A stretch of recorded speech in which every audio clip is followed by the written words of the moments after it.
Hello mga kamami! So, ayan, matutulog muna kasi ako at naisip ko lang na ipakita sa inyo yung aming painting. Ayan. So, nabili lang po namin ito sa Divisoria at ang ganda ng pagkakalagay ng asawa ko at yung choices niya na painting. Kasi, tuwing nandito ko sa sala, parang kumbaga nagre-refresh ka. Parang ang gaan sa pakiramdam, no? Pag nakikita mo sila yung mga tatlong sawa na to, tatlong sawa, tatlong usa, no? Na kumbaga may kwento siya, no?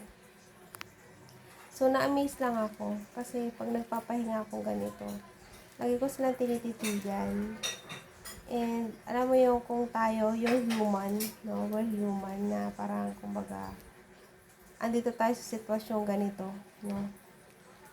Na nasa isang pwesto na nga lang tayo pero bakit kailangan pa natin tumungtong sa taas, 'di ba? Ano kaya ibig sabihin nun? Kasi, syempre, nasa tubig.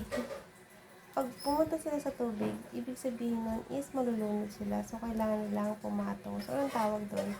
Diskarte po nila yun, no? So, dapat ganun din tayong mga tao, no? Makwento ko lang, hindi yung porke nagkita kang mahirap ka, hayaan mo na yung sarili mo na mag-lockdown, na i-lockdown ka nila o magpaawa-awa ka na lang. Dapat po, di ba, nagtatrabaho tayo, nagsusumikap tayo. Kasi nga, kumpleto tayo eh. May paa, may kamay tayo. Pero bakit may mga tao pa rin na laging gustong umaasa na lang? Parang gusto nila lagi sila yung nakakatanggap ng blessing na hindi na sila kumikilos o nagpapakahirap para sa mga bagay-bagay o yung mga pang sarili nilang pangailangan.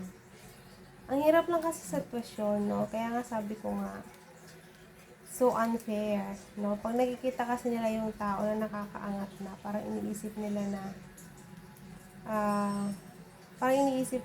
tao nito, mayaman sila. So, pwede tayong humingi doon. Kaya lang, syempre nakakapagod din.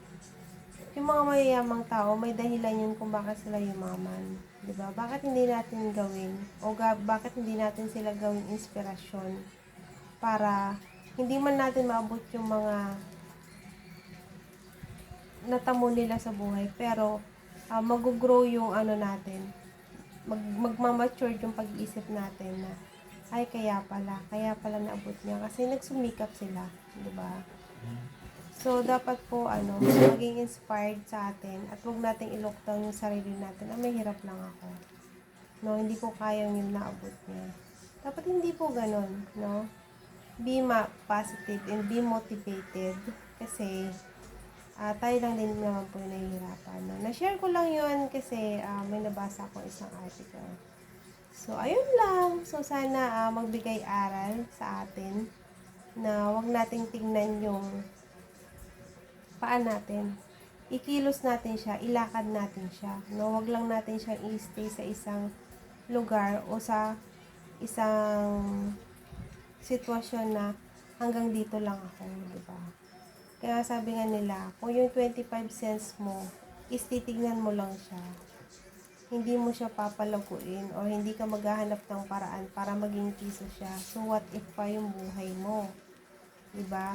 Kung sabi mo na grade 1 lang ako, hanggang grade 1 ka lang talaga kasi yun lang yung inaabot ng yung pag-iisip. So, be motivated para mag-grow. Hindi man tayo yumaman, pero yung makakain ka sa 3 beses sa isang araw na hindi mo na pinaghihirapan o hindi ka na naghihirap, hindi mo na kailangan pang utangin para magkaroon ka ng sapat na pera, is go on. Kasi syempre ang hirap po. Hindi ho basta-basta ang buhay. Huwag nating iasa yung buhay natin sa ibang tao. And that's all, no? Sana may natutunan tayo kahit paano. Ginawa ko tong video na to based sa mga nangyayari sa paligid. And nangyayari din po sa amin, no? Na kahit sa hirap ng buhay, gumawa po kami ng paraan para kahit papaano makaangat, no? Hindi man kailangan may sasakyan ka o may marangya kang buhay o maganda kang bahay. Ang mahalaga is wala kang naapakang tao at hindi mo inaasa yung buhay mo sa ibang tao. Diba? Diba? Dapat mas masaya yon, no? So, ayun lang. Good day, everyone. So, ayan, matutulog muna ako.